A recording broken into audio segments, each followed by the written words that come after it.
responding to air raid alarms, blackout action plan. When life feels peaceful, families dining, children playing, markets buzzing, it's easy to forget how fragile that peace is. At the moment an air raid siren pierces the calm, everything changes. India's safety doesn't begin at the border. It begins with you. When you hear the siren, act fast. Turn off all lights, fans and appliances. Draw the curtains. Shut the windows. Even a single spark can guide the enemy.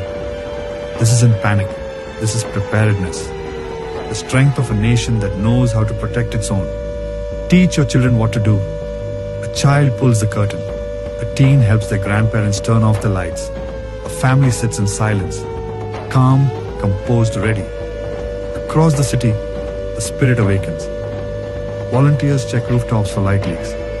Women check on elderly neighbors. Soldiers at the border, calm, alert, unwavering.